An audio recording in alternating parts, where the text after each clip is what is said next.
Welcome to Fantasy Football Today Dynasty. I am your host, Heath Cummings, joined today by a very special guest, Jagger May from Footballguys. You can find him on Twitter at Fantasy Blue Chip. Thank you for being here today.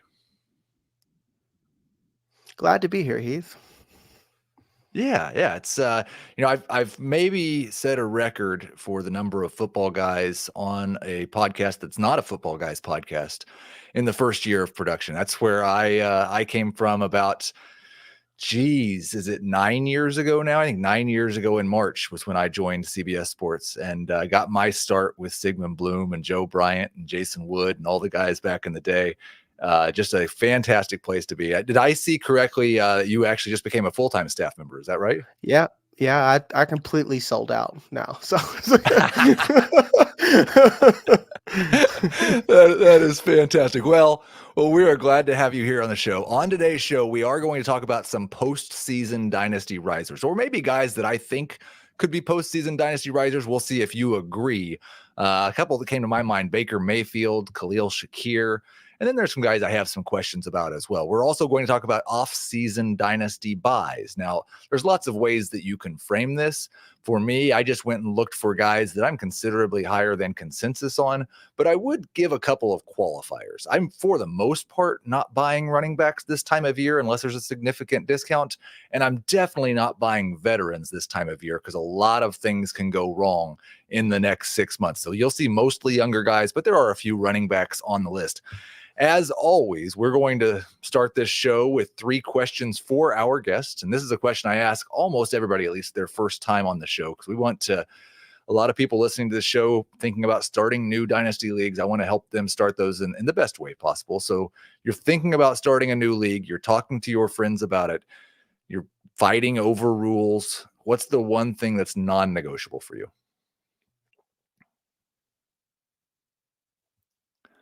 We got a little pause here, maybe a little freeze in the video. That happens to me all the time, so literally not a problem. Either that or I'm frozen, and I think that I'm the one that's talking. No, I'm here. So I'll tell you what his answer was, because he did a great job of actually sending me his answers before the show, and it's Superflex, and I mostly agree. I do have several dynasty leagues that are not Superflex. I think one of the reasons it's so important to get that right is that there are certain rules that you cannot really change midstream. Like, we started this YOLO Dynasty League, Nick Costas and I, approximately 6 years ago. And I've thought in the last 3 years that, it would really be good if we could change this to a super flex league. There's no way to do it, though, because some guys have 3 or 4 quarterbacks already on their roster. Some guys like me have Patrick Mahomes and literally no one else. I'm not interested in changing to a super flex league. So I do think that's one of the things that you have to get right from the very start. And I think you're right. Super flex is the best way to do it. Yeah, easily for me. Again, I like Dynasty because it's the closest thing to simulate kind of like being a real GM or anything like that. And I know some people think that's like lame or a loser because I actually enjoy the sport of football, but like that is that's what it's all about to me. And it also it gives you a little bit of flexibility as to like how you can build your team a little bit, because you can, like, think about this year. If you did a startup and you faded quarterback and then you got like CMC and Bijan Robinson or Jahmyr Gibbs or something like that, and then you went and got Baker Mayfield and Jared Goff as your other QB. Honestly, I think that your team probably made the playoffs considering that you had what some would consider weak quarterbacks at the beginning of last season. So, yeah, I think that's exactly, you're exactly right in that, like, it values half of the league at the most important position that gets completely devalued on a 1 quarterback league. Guys like Baker Mayfield, who just had a career year, maybe didn't even matter in a 1 quarterback league this season. So let's go to question number 2. There's 4 teams left in the real playoffs. Who are the top 5 players in a Superflex Dynasty League in your rankings? Lamar Jackson, and I know this is a hot take, but I have him over Patrick Mahomes. And then Jahmyr Gibbs, Brandon Ayuk, which is probably another hot take. I have him over CMC. And the reason for Lamar Jackson, this has nothing to do with Patrick Mahomes. I'm not the people who say, well, Patrick sucks now because he had to throw to MVS. Like I don't believe that. It's math. Again, we do like this is based off a real sport, but again, it is a game off a game. So it's just a math question. Lamar Jackson, I think, has the upside to be the highest score week in and week out. It's just without question. Patrick Mahomes does have a little bit of a rushing floor, but Lamar Jackson put up 100 rushing yards in the playoffs and ran for 2, threw for 2. And that's Right. and it looked slow at the beginning of the season, but that was just us waiting on Todd Monken's offense. It's just not a question to me. It's been so interesting watching this answer evolve for the industry when it comes to Josh Allen versus Jalen Hurts versus Patrick Mahomes versus Lamar Jackson. I think if you look at consensus rankings, you look at ADP, Mahomes is actually still QB1. Mhm. But I understand if this past regular season and seeing that, he's not necessarily an elite fantasy quarterback if he doesn't have any wide receivers, which he didn't Yeah. for the first 2, which in fairness, what quarterbacks are? Basically just Lamar Jackson because he runs so much. So I think that's a fine answer having those 2 at the top. Brandon Ayuk at number 3 is super interesting though, because it's not just over CMC, but it's also over Amon-Ra St. Brown. To be honest, like you caught me. I forgot. Yeah. How did I do that? I think I answered my favorites because like to be honest, like Amon-Ra St. Brown is like I think he's going towards the turn on a lot of like 12 team mocks right now. So to me, he's like a staple. Why I like Brandon Ayuk is that, let's put it this way, if he wasn't on the 49ers, which he's already performed really well, he would be, to me, Devontae Adams. So he's just a guy that I just want because of the talent alone. And I don't know if he's going to stay in San Francisco, but literally almost any other team where he could get at least a portion of the volume that some of these other studs like Amon-Ra St. Brown would get. To me, he's in the Justin Jefferson category of skill, in my opinion. So I know that's a hot take, but I love some Brandon Ayuk. Well, I mean, we had this same type of discussion with Stephon Diggs before he got to Buffalo with Josh Allen. So I think that the right thing to do as a Kansas City Chiefs fan, the right thing to do for Brandon Ayuk is just pair him up with Patrick Mahomes and you solve both problems. Patrick Mahomes has his number 1 wide receiver. Brandon Ayuk becomes the best wide receiver in football, right? Heath, if that happens, I'll send you a 6-pack of your favorite beer. Because I have so many shares. I'd love that so much. That's fantastic. Now, what are your early impressions? We're getting into it. We haven't talked about the 2024 rookie drafts or rookie class yet. And just to be honest, that's because I spend most of my time from September through December thinking about redraft fantasy football. I host this show once a week, but I don't get into the college game too much until right about now. And so I'm catching up on a lot of these prospects. And so I want to ask you, I know you've already tweeted some stuff out about some of these guys. What are your initial thoughts on this 2024 draft class? I know what we heard last year when it was about this time is that, the 2024 class is going to be so much better than the 2023 class. Does that still feel true? Yes, and the only thing that the only big difference is where the value is positionally. Last year we had, to me, I think 2023 was an excellent class as far as like the usable pieces that we got and the tight end renaissance. That's been wonderful when we were all talking about cutting the position in the off season. But and with this one, it's all about the QBs and the wide receivers. And then to me, the running backs aren't as bad as people are saying. If we look back at like the when we got Dameon Pierce, granted he's kind of dead now, but in that draft class, we got a couple of guys that turned into something. And a lot of that is just where they land. And a lot of teams could use a running back. So I'm not particularly worried. And to me, like 2nd and 3rd round picks are incredibly valuable right now in comparison to where they were in the past. Cause you could have really good wide receivers like AD Mitchell. Now with like, people are talking about Brian Thomas being a top 3 wide receiver. And by people, I mean, I'm people. So like even that pushes someone like Troy Franklin down. And then like, to me, like I saw Braylon Allen going 2nd round in a super flex mock. And then that's with quality people with like Pat Fitzmaurice, guys that know what they're talking about. And to me, Braylon Allen is a good prospect for running back that if he lands in a good situation, we're going to be talking about him as a top 10 dynasty asset. So to me, the answer is just depth. That this I wouldn't trade, like, I'm going to get rid of a couple of fours to go pick up, an old veteran who Okay. hopefully maybe, yeah, like I'm not going to do that. I'm holding them all. So, And I think that's interesting because, I mean, obviously the value of those second, third, fourth round picks is so much different in a league full of analysts than it is in a league full of normal human beings. But what I've seen when trying to make trades here recently is that, like, the impact that Tank Dell and Puka Nacua had this past year, I wondered if there would be an overreaction and people would be more interested in those types of picks. I've not seen that at all. People are still treating those second and third round picks as if they're not worth much at all. And so I do think that this time of year, heading up to the draft, and then even in the draft, if there's guys you like, going and getting those picks is not going to be that difficult. Now, we do have a bonus question. For every other guest, it's always been 3 questions. This one I'm ambushing you with. I didn't tell you it was coming, but there is a tweet from a couple of days ago.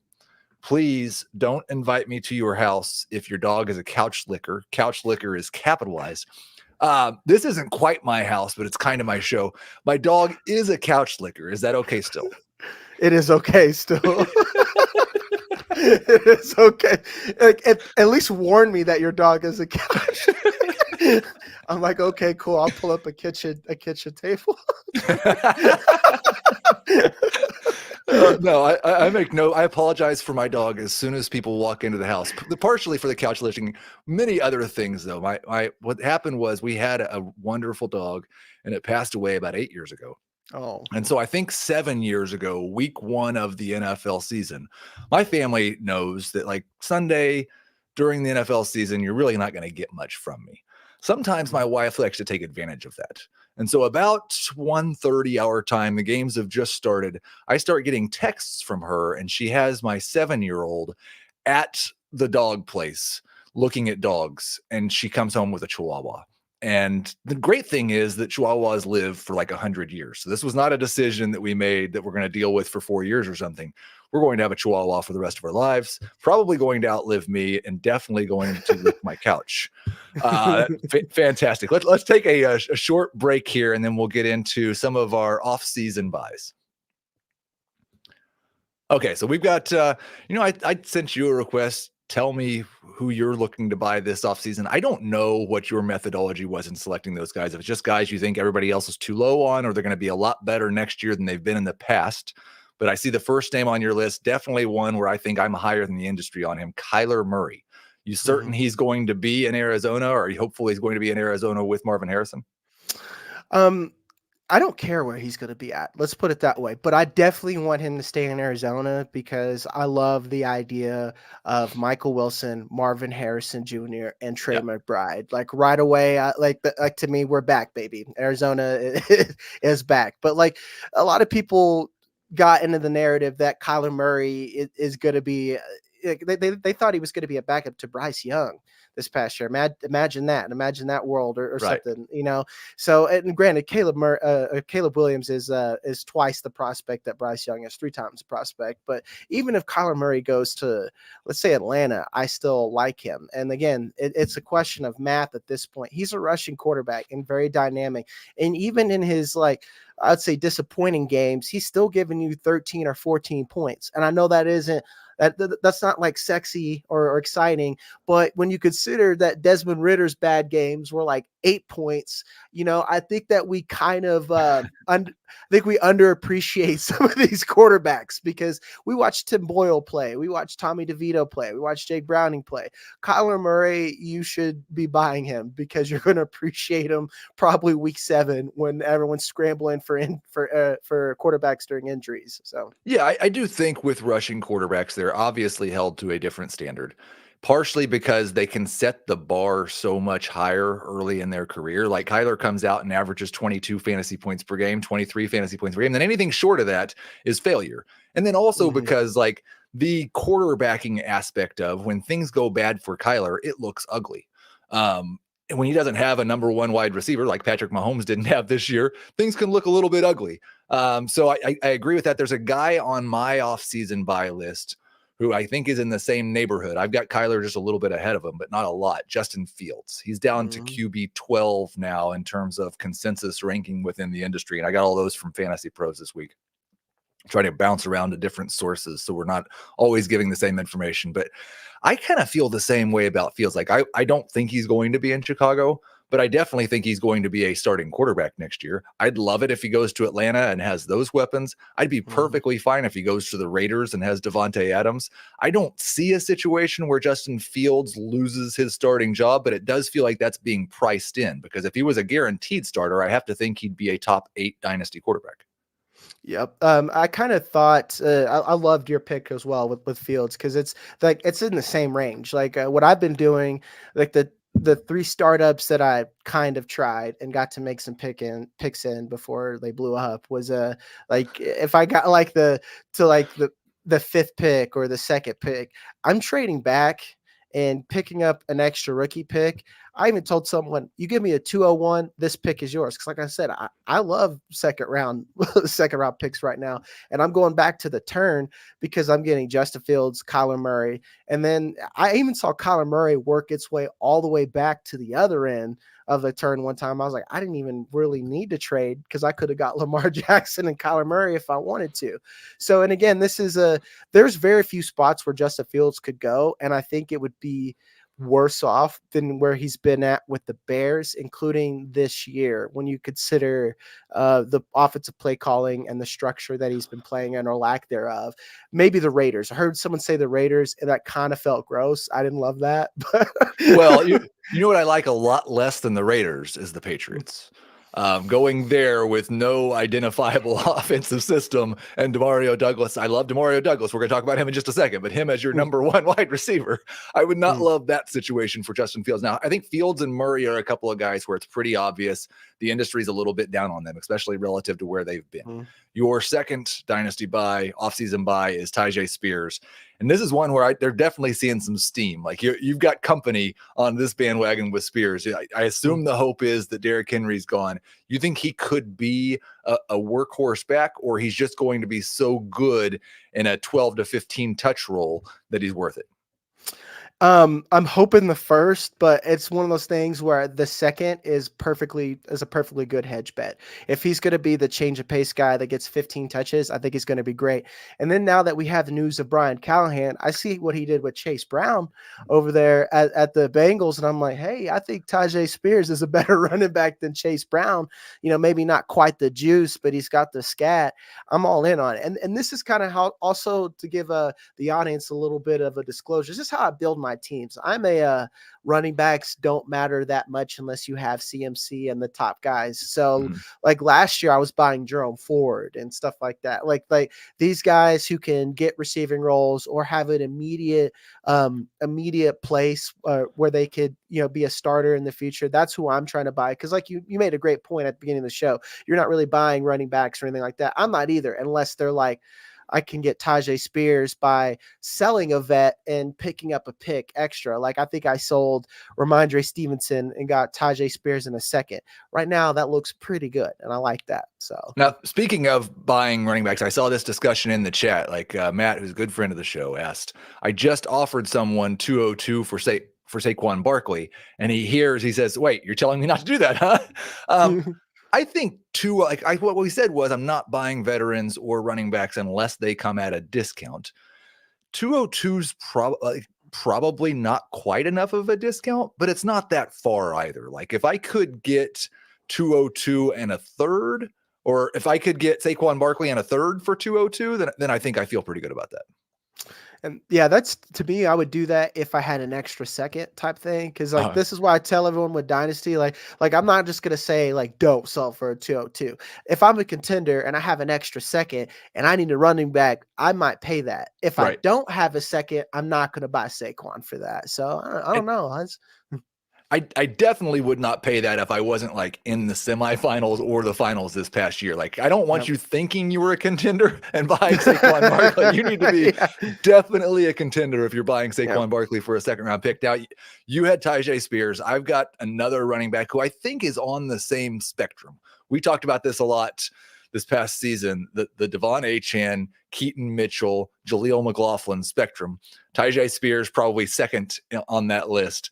But the difference is obviously McLaughlin rightly is extremely cheap. I think he's RB 69 by current consensus. You could pretty easily get him for a third round pick. I have no idea who Sean Payton is going to make his feature running back, but he does possess some of those big playability, some of those passing game skills. Would you give up a third for McLaughlin, or do you think it's going to be full Javonte Williams next year? No, I'd give up a third. I'd give up a third for him because one, we've seen enough Sean Payton to know that he will utilize two running backs, and Right. I don't know if the Russell Wilson issue caused some problems why we kind of didn't see Sean Payton offense in a sense, but like to me, that's a good bet right there. And again, it's the same, like you said, same category. This is a guy who was a rookie, who has an easy path for touches. And like when Javonte went down, Jaleel McLaughlin was a useful player, like Right. he was a low end RB2. So I'm way in with you. And as you're saying that now, I'm like making myself a mental note of like go get Jaleel McLaughlin. And it was the year of the little guy this year in terms of this rookie class, and proving that doesn't necessarily matter. And we've seen a little bit of that over the last couple of years, but this game is getting to the point where small's okay as long as you can make people miss and you're fast and you know how to avoid those big hits. And so I think we'll be okay with those guys moving forward in the future. Your wide receiver, a man after my own heart. I have so much Jahan Dotson. It was such a disappointment. The fact, like, what I hate about this is, like, a good argument is Curtis Samuel's leaving. Curtis Samuel was not supposed to matter for John Dotson. And so, like, are you optimistic that in the same way that you were before this past season, or you think, okay, his value's dropped enough now, might as well throw a dart at him? Yes, to both. Where like to me, the big divide, I guess, in the fantasy space is that like um if you are strictly a stats and numbers analytics guy, you've hated Jahan Dotson since he was drafted in the first round. You just don't like it. But like me, I'm a big film grinder. Like yesterday, I think I've watched total 16 college games, all 22, Yeah. like of wide receivers on there. I think Jahan Dotson is a talented player. I just think that Sam Howell is not very good. Like, I mean, Right. you got to really think that when Logan Thomas and again Curtis Samuel were your leading targets consistently, that means you're not throwing the ball downfield a whole bunch. And Terry McLaurin was even disappointing. So to me, we've seen the floor. Like, I don't know how it could get much worse. So I'm willing to buy that discount. Like, to me, my only mistake is I didn't wait long enough to buy Jahan Dotson. I could have got him for even cheaper. So. So I mentioned it earlier. My cheap wide receiver was Demario Douglas. I think now we'll see how much the Patriots offensive system changes, but I think he fits that Jacoby Myers role so well, all the way down to also not scoring touchdowns. Very good at getting open in short area spaces. I don't know. Like, I think he's definitely more of a PPR buy than anything else, but I assume with the hire of Mayo, there's not going to be too much of a change in the Patriots offensive philosophy. And they've got so many other holes to fill. I'm not sure they're going to add a true number one wide receiver. I would assume they're going to take a quarterback. Now, if they draft Harrison, obviously this changes. But again, kind of like McLaughlin, he's wide receiver 70 right now, Douglas is. And this is, I think, like, there's been a lot said about buying the Sky Moore or Quentin Johnston types, the guys who we were excited about in year one, and they completely flopped. Buying them going into year two has historically been a bad bet. Usually, if you were really highly regarded coming in and you're awful as a rookie and it's not because of injuries or anything else, things aren't going to get better. But these guys who were completely overlooked and showed us a little bit, but not quite enough to have a huge increase in value, those are the kind of guys I like to buy low on. What do you think about Douglas? I love Pop Douglas. Full disclosure, Heath, I'm a Patriots fan. So when you said that, like, if Russell Fields went to the Patriots, like my heart got excited because I'm like, oh baby, we're trying something new. But like you said, I told everyone, everyone at Football Guys, when we're all speculating in the group chat, I was just like, I love Gerard Mayo. He's one of my. When I started watching the Patriots, he was like the guy, Right. But I just want to be done with the Bill Belichick. I just want Right. to be done. I want to see a real offense. I don't want to see this like, look, I bought this outfit on Temu or Shein, or something like that. Like, like this do-it-yourself offense. I want to see something real. I will say what gives me hope is that he went outside of his circle to hire a defensive coordinator. Right. So like maybe I'll give him the benefit of the doubt. But to me, it's the same thing. I've tried to buy Demario Douglas, and I love him. I still won't pay more than a third for him. So like he's in this weird purgatory, at least for me, where I want to buy him. I love him, but I can't give up a second rounder for him yet, and no one will accept a third. So hopefully you have better luck, because I'm all in on Demario Douglas. I think he's good. He just had Mac Jones and Bill I Belichick. do think that he showed enough to where it's going to be really hard to get him for a third. I think if I'm coming off of a season where I've got the 10th, 11th, 12th pick, I'm okay giving up the second. Now, Mhm. I might get to the point in evaluating this class where there's 2 or 3 guys that are falling to that point. Like I couldn't stop drafting Tank Dell last year. If there's a guy I feel like I did about Tank Dell, then obviously I'm not going to be doing that. Yep. I unfortunately wasn't as in on Puka Nacua, but there were people on this podcast who were, so you guys still got to hear about them. Looking at your tight end buy, I love this one as well. Michael Mayer of the Raiders. I wish we knew who their quarterback was going to be or what the system was going to be, but he popped enough as a rookie tight end for us to believe he's going to be every bit as good as we thought he was, right? Yeah. And to me, Michael Mayer was my tight end 4. And I know that sounds bad, but again, like the 3 above him are just really, really good. Right. So, and it's like you said, to even flash at all as a rookie at tight end, it is something that you should take note of. And right now he's about a third or a second. And to me, how hard it is to get a good tight end, especially if you play tight end premium, that like you probably should consider forking over a second now, because it's going to get to where he's Trey McBride and you can't afford him later. So to me, it's a no-brainer, especially with his draft capital and where he's at, especially in a team. I think Antonio Pierce is pretty old school, where they're going to be running a lot of running the ball a lot, and then a lot of like tight end banana stuff, after the play action. I could really see him being a quality piece later that you could have bought for incredibly cheap. Well, with a tight end, I was really surprised when I went and looked at the consensus rankings. Cole Kmet, not a top 12 tight end, with the pedigree that he has coming off of the season that he's had, with the expectation he's either going to have another year with Justin Fields or, in terms of a passer, a quarterback upgrade. Where do you think Kmet should be? Are you interested in buying at that cost, or am I just a little too high on Cole Kmet? I was a known Komet hater, and then I think I put out tight end rankings. Someone said like, you're too low at Komet. I'm like, no, I'm not. And then he like balled out for the rest of the year, and I'm like, well, I guess I should come to Jesus on that one, because like to me he's got to be top 5 or 6, because I still think no, you got to keep Top Mark 8. Andrews there. Yeah, top 8. Let's say it's like top 8. I was about to say I forget about Mark Andrews, George Kittle, and stuff like that. Even Evan Ingram, I think, is someone of note. But like Cole Kmet, I mean, I wasn't even ranking him in the top 12, and Right. now let's put it this way: Fields there or not, he's the number 2 guy until further notice. And if he's the number 3, I only think that's going to open up the offense, because this notion that there's too many mouths to feed, I think is it gets taken out of context when you don't consider Right. how much more efficient an offense runs when they have more options. Yeah, and I think it's probably a different discussion too if it's Justin Fields who runs as much as he does, and which is going to keep that pass volume down. Like the number Mhm. 3 option for Justin Fields, probably not going to work unless you're just extremely hyper efficient.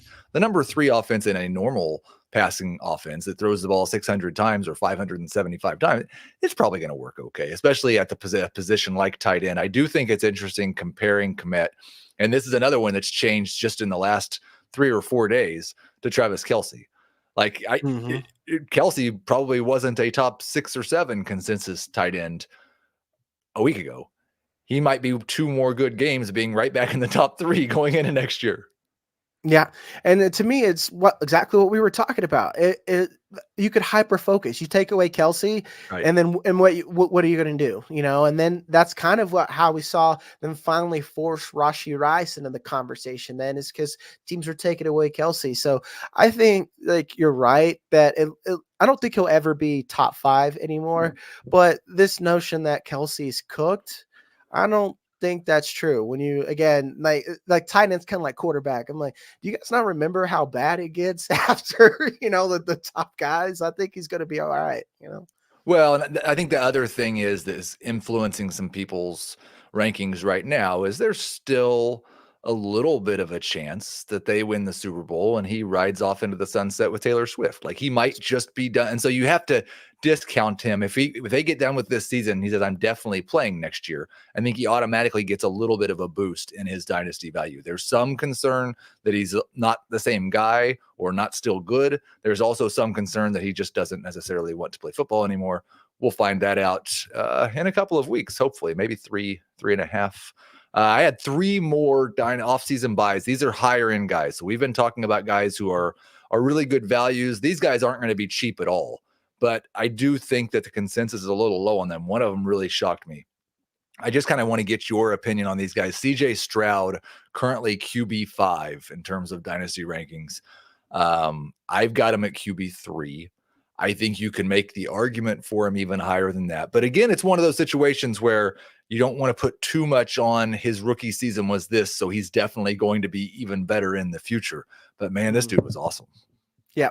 I mean, he literally put up a Joe Burrow season and like his rookie year. And I'm where you're at, where I think he could get a little bit more efficient. I think the touchdowns could go up, and we could argue he could be like a 5,000-yard guy. But I mean, you got to think that at least with fantasy terms, he is sort of kind of hit a ceiling. So I have a hard time ranking him higher than 5.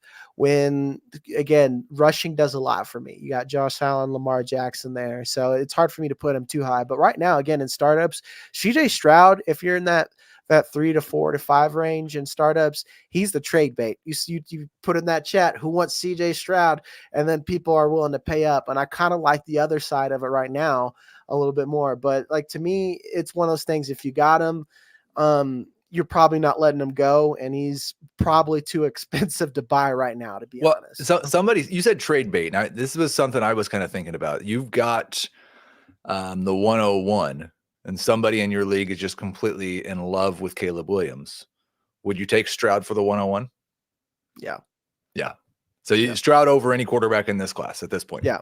Okay. Yeah, it's a total bird in the hand scenario. And I mean, like, I should say baby chick. He's like, he's not even, he's a year 2 QB Right. at this point. So, well, he's probably younger than some of these guys that are for sure. So yeah, at running back, my high priced, I thought he was RB1 by consensus just like 2 weeks ago, but Jahmyr Gibbs shows up at RB4 in the Fantasy Pros consensus dynasty rankings, definitely behind Bijan, definitely behind Breece Hall. I think he's also behind McCaffrey, but that won't last once we get to the offseason. I still have him as my RB1. I understand if somebody wants to have Bijan over him. Where do you have Gibbs? I have him RB1. Yeah. He's like one of you name the 4 running backs, I will go out of my way to draft. Travis Etienne has pushed his way in that category for me, but he's the only guy I'll click the button in the first 4 rounds for. And most of the time I miss him because someone else likes him. But I think some people are really, really high on Breece Hall, and I get it because Aaron Rodgers in that offense, it immediately ups his high leverage touches because they're actually could play some football in the red zone, stuff like that, so I kind of get it, especially when you consider the lifespan of a running back. But to me, Jahmyr Gibbs, why don't we put him in the same category? Because I think the Lions are right now the ones who are playing in an NFC championship. So I think they're going to be pretty good. The other thing that I hear a lot of as well, when Arthur Smith's gone, we're going to see Bijan's role really expand.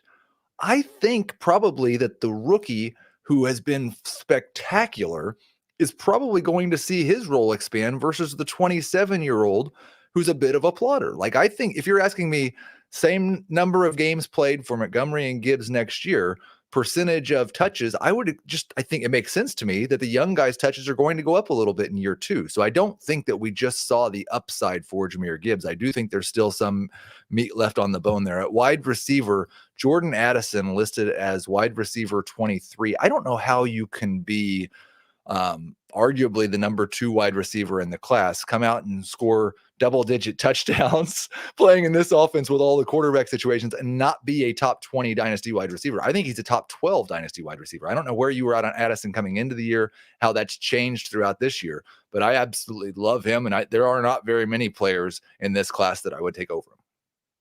Jordan Addison was my wide receiver 3 coming out. I had Zay Flowers ahead of him. And now it's kind of the nature of the offense. Maybe if Odell Beckham Jr. and something happens next year with Zay Flowers, they'll be close to the same range. But I'm with you. Jordan Addison fell into the perfect situation. The reason why I had him as a wide receiver 3 is I thought that he would be a team's perfect wide receiver 2. Maybe if you ask him to be the wide receiver 1, he can't be as consistent as other guys. But he even proved when Justin Jefferson is out that he's not a KJ Osborne, where you're like, oh my God, this is the week. And then he puts up like 4 points. He was consistent. And right now you can get him in the 5th round. So when you consider how young of a wide receiver that you're getting in a startup, I think he's arguably a buy. And even I, like talking to you right now, maybe I'm too low. I got to put him into my hey, here's who you should pay attention to notes. Yeah, I think you hit on a good point there. Like some people will say, yeah, his numbers were inflated because Jefferson was out. I really liked seeing him perform like that when Jefferson was out. I like seeing that potential wide receiver 1 upside is there. I'm still I think it's possible people are discounting him because of quarterback uncertainty in Minnesota. For the most part, I think it's going to be Kirk Cousins again next year. Mm-hmm. We'll see if that's true. If it's a backup quarterback situation, then maybe this year's bad and we're really looking at buying next year. The final higher priced, but not too high priced buy. I'm not getting off this train. I went 2 years of his career calling Kyle Pitts a redraft bust. And now in my 2nd year of calling him a dynasty buy. His consensus ranking is tight end 8. I still believe if they get him a quarterback, he's going to be an elite fantasy option. I don't believe he was anywhere close to healthy this year. Hopefully he's 100% next year. Yep. It's like you said, it came out that I think it was a PCL injury that he was dealing with most of the year. And he's also dealing with an Arthur Smith injury for his entire career. So to me, again, it's one of those players where it's so low, so bad that it's it can only get better. I heard someone say that if Justin Fields and Bill Belichick end up in Atlanta, that's not good for any of the assets. I'm like, how could it be worse? It's not going to be worse. No. yeah. It's and to me, he even still had some quality games, kind of sprinkled in there without the upside that we all wish that he had. So to me, again, I'm still drafting him, and I'm probably overdrafting him. I'm basically I'm looking to get Sam Laporta, Trey McBride, and then I'll take Kyle Pitts over Dalton Kincaid right now. And I know this is crazy, but he's younger than Kincaid still, if you really think I think he has, it's undeniable. He has more physical tools and more potential upside.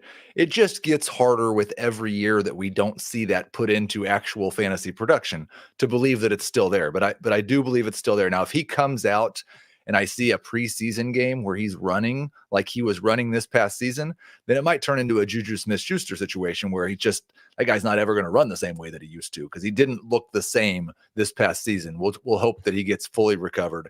Let's take a short break and kind of change gears here. I want to talk about some of the guys who have impressed us in the postseason and how they've changed their dynasty value.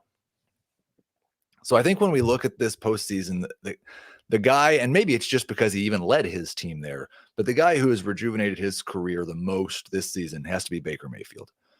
Most people did not think he was going to be a starting quarterback in the NFL after what happened with Carolina. A lot of us thought that he was going to lose the competition to Kyle Trask because why wouldn't Tampa Bay just see what the young guy can do? And Baker Mayfield went out and had the best season of his NFL career and then performed pretty well in at least his first playoff game in an island game. It seems undeniable that he's going to be a starting quarterback next year, but not just that. Mike Evans is talking about how he earned a big contract. It's possible somebody's going to give him a couple of years guaranteed. So the first question, I want to hear your thoughts on Baker this year. But if you have to bet one side or the other, is he a starting quarterback week 1 of the 2025 season? Yes, I think he is. Okay, I mean, so does that make him what, a top 20, top 24 dynasty quarterback? I think he's a top 24 dynasty quarterback, and to me, it's the same thing. Quarterback is it's hard to play quarterback in the NFL, and I think what we got to consider, and I'm interested in what you think of this analogy. I think he's an orchid quarterback, and what I use the term orchid. Orchids are high maintenance plants that were very beautiful, but they need the absolute perfect situation and environment to bloom. And that's what Baker Mayfield is. And he just has found his perfect environment. Jared Goff took some time to find it. Brock Purdy happened to find that and with his first team. And some people are going to hate that, but I think Brock Purdy is also an orchid quarterback. But, there's nothing wrong with that. It's just that, like, not everyone's Patrick Mahomes and can make MVS look like a starting caliber player. It's not everyone's like that. And Baker Mayfield is someone that I think they know the system now. If you get him a wide receiver like Mike Evans, who you could if you get it in the ballpark, he can make a play. And then especially a system like David Canales has, I think that he could thrive. And again, I think the Bucs got their guy because they're obviously out of the QB range unless they're paying a ransom for it. So he's going to be a buck for till probably 2025 at the very least. I know I bought Baker for a second in a couple of leagues as a desperation play. And now, I mean, I couldn't be happier, because next year I got a starting quarterback that I bought for nothing considering the price. Right. Yeah. And I think that's another thing is people who've played in one quarterbacks leagues predominantly, they hear I bought Baker Mayfield for a second. They're like, but like, you can't get in most of my leagues, you can't get a starting quarterback for less than a first, or you're going to have to get a first and maybe something extra with the quarterback. But yeah, so a second round pick for Baker Mayfield sounds fantastic right now. I'm going to try really hard not to steal the orchid quarterback thing, but that is fantastic. I love it. I do have to ask a follow-up that's going to make a lot of people mad. Is Trevor Lawrence an orchid quarterback? Oh, I don't know, man. I don't know. Like to me, it's he's in that what is he category because to me, the reason why I don't want to say he's an orchid, when I say he looks, but he does some things that are just incredible. He'll roll out and then on the opposite side, throw it 30 yards across his body. And, say what you want about Baker Mayfield, but he can't really do that. Right. So I think I question Doug Peterson more than Trevor Lawrence. So maybe he is an orchid. Maybe I'm saying it right. Maybe I think he might be an orchid. So I do just want to go, and I bang this drum all the time, so I won't do it too long because the listeners hear it enough. But I talked about how like the way that the standard that running quarterbacks have to live up to. And we have held Trevor Lawrence in terms of actual fantasy production to an extremely low standard. I think you might still be right. I think maybe we should hold more quarterbacks to that same standard until they get a little further progressed in their career. But the best non-quarterback in terms of increasing their value might be Khalil Shakir. Flat out looked like the best wide receiver on the Bills in the playoffs. Is there any chance that he's Josh Allen's number 1 wide receiver next year? Yes, because the Bills team building philosophy sometimes doesn't make sense to me. The question is, should he be the wide receiver 1? And that's no. Cause like I think he's a very good wide receiver 2 where like to me, I say you remember you were there, Emmanuel Sanders, I think is where I kind of put him at. Well, like as a team's wide receiver 2, he's fantastic, but if he continues to be the wide receiver 1, I think the Bills will have a problem. But like you said on value, I've loved Khalil Shakir since he was at Boise State, I believe it was. And he's a guy, him and Nico Collins, I released into the wild because I'm like, well, so long, partner. I got to make room for some new. And now here I am looking back and I'm like, why did I ever do that? Right. Yeah. I think he is firmly in the gap between Jahan Dotson and Mario Douglas, probably. Yeah. Although I'd say closer to Douglas. It's going to be really interesting. I don't know that the Bills actually can do anything with Stephon Diggs. I will say, speaking of the Bills and Diggs, I wrote about my wide receiver tiers earlier this week, and the prospect of, if you're not definitely a contender, it's time to see what you can get for Tyreek Hill. Mhm. And Diggs is the reason why. It's not because I necessarily think Tyreek's going to be bad next year. It's because one misstep, like what we saw of 2 months of Diggs, and all of a sudden the value just craters. You can't Mhm. get anywhere close to what you used to be able to get for Stephon Diggs. I think we should talk probably about the Packers as a whole. Jordan Love has convinced people that he is the real deal. I think probably seeing a lot more people talking about him over guys like Trevor Lawrence, Kyler Murray, Justin Fields in Dynasty. I'm not quite there yet, maybe with Lawrence. But the bigger question, I have no idea who his best wide receiver is. Like none at all. Christian Watson completely disappeared. Jaden Reed had a 6-week stretch where he looked like the number one wide receiver. Romeo Doubs was the best wide receiver on the team in the playoffs. Rank Mhm. the Packers wide receivers from a dynasty perspective for me. Jaden Reed, Romeo Doubs, Dontavian Wicks, Christian Watson. I'm a known Christian Watson hater. I've never I don't he could be good. It's just that maybe it was injury, but he was out there during the playoffs and he was clearly an afterthought. You know, it's like two notes I took from the Packers is that Tucker Kraft is probably the guy, not Luke Musgrave.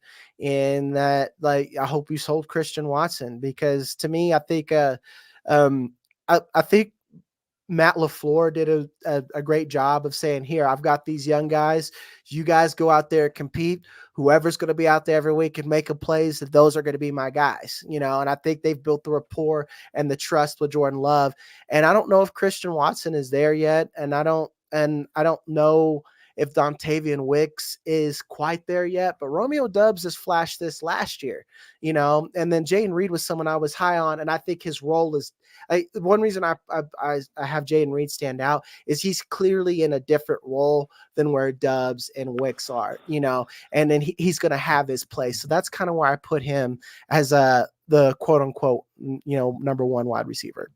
So I mentioned those 4 quarterbacks, Lawrence, Fields, Murray, Jordan Love. How would you rank those 4 from a dynasty perspective? I'm going to take Fields, Murray, Jordan Love, then Lawrence. And Jordan, it's 2 things with Jordan Love.